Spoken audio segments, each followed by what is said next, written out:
আমাকে কথা বলতেই হবে ইনশাআল্লাহ, কারণ আগামীতে আবার আপনাদের সাথে দেখা হবে কিনা আমি জানি না। কথা বলতেই হবে।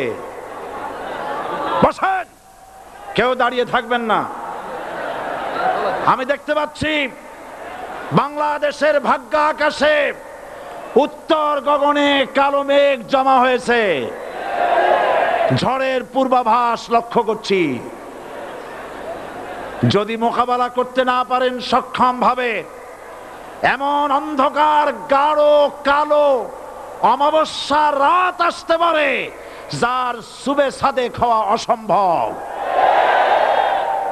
সুতরাং আপনারা কি কাপুরুষের মতো কাফের মুশরিকদের গোলামি করে মরতে চান? বিড়ালের মতো 500 বছর বেঁচে থাকার কোনো লাভ নাই। সিংহের মতো 1 ঘন্টা বাঁচতে চাই। আমাদেরকে বলা হয় সাম্প্রদায়িক উস্কানিমূলক কথা নাকি আমি বলি।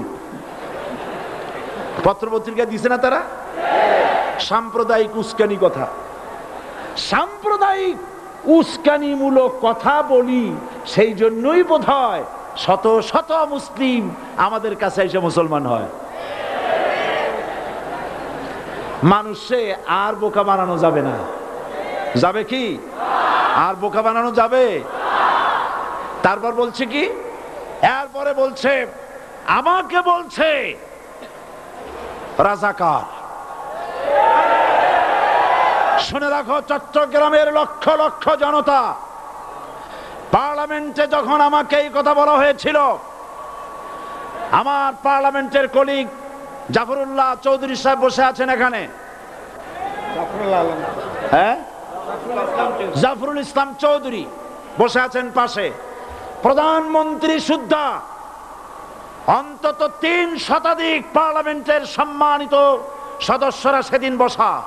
1997 সনের বাজেট বক্তৃতা যখন আমি করতেছিলাম, ডক্টর কুদরতে খোদা, নাম রাখছে কুদরতে খোদা, আসলে গজবে খোদা। এই লোকটি নাস্তিক, ইসলামের চূড়ান্ত দুশমন। তার প্রণীত শিক্ষা ব্যবস্থার যখন সমালোচনা করছিলাম, ট্রেজারি বেঞ্চ থেকে আমাকে বলা হলো রাজাকার। আমি আমার সমস্ত শক্তি একত্রিত করে বলেছিলাম শুধুমাত্র হিন্দুস্তানের রাজাকারেরাই আমাকে রাজাকার বলতে পারে। আমি বলেছিলাম 1973 সন পর্যন্ত আমি বাংলাদেশের কোন রাজনৈতিক দলের নেতা এবং কর্মী ছিলাম না। আমি রাজাকার নই। আমাকে রাজাকার বলে যদি তাকেও প্রমাণ করতে না পারে 10 কোটি টাকার মানহানি মামলা দায়ের করব। আমার এই বক্তব্য সারা দুনিয়া শুনেছে। পার্লামেন্টে আমার এই বক্তব্য রেকর্ড হয়ে আছে। সেদিন 3 শতাধিক পার্লামেন্ট মেম্বারের কেউ আমার চ্যালেঞ্জ গ্রহণ করেন নাই। যে কোনো ব্যক্তি পার্লামেন্টে গিয়ে আমার বক্তৃতা দেখে আসতে পারেন।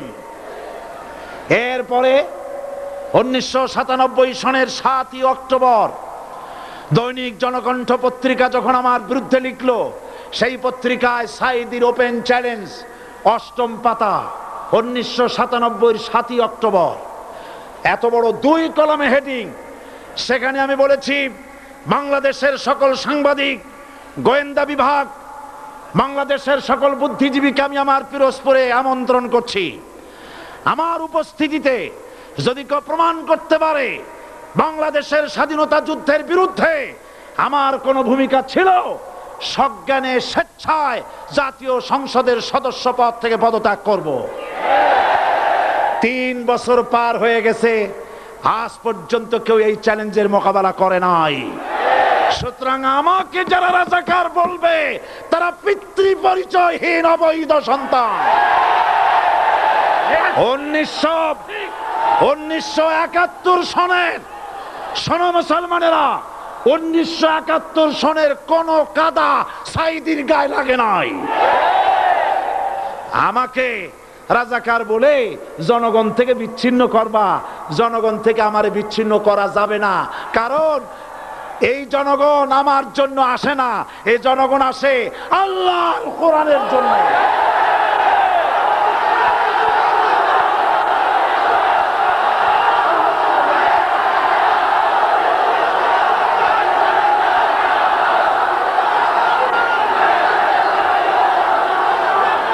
আজকে আর যারা ইসলামের কথা বলে, তারাই রাজাকার, তারাই মৌলবাদী। মৌলবাদী বললে আমরা অসন্তুষ্ট হই না, কারণ মৌলবাদী শব্দটা আসছে মূল থেকে। মৌল শব্দ এসেছে মূল থেকে। মূলবাদী তার মানে যারা মূলে আছে। মূল হলো কোরআন, মূল হলো হাদিস, মূল হলেন আল্লাহ, মূল হলেন আল্লাহ রসুল। আমরা আছি মূলে। এখন বলেন তো মূলের শক্তি বেশি না আগার শক্তি বেশি? আমাদের যারা মৌলবাদী বলে ওরা হলো আগাবাদী। মূলে আছে কত কোটি? 12 কোটি। মূলে আছে কত কোটি? আর আমাদের যারা মৌলবাদী বলে ওই থাকো গাছের আগায়, আমরা মূলে। লাভালাভি বেশি করবা না, 12 কোটিতে গাছের গোড়া আসতে নানা দেবে, মামু বাড়ি দিল্লি গিয়ে পড়বা, বাংলার জমিনে জায়গা হবে না। এ কথা বিশ্বাস করো। বাংলাদেশের মুসলমানদের শরীরে এক বিন্দু রক্ত থাকতে শয়তানের তৈরি করা ধর্ম নিরপেক্ষ মতবাদ বাংলার জমিনে কায়েম হতে দেওয়া হবে না, হবে না।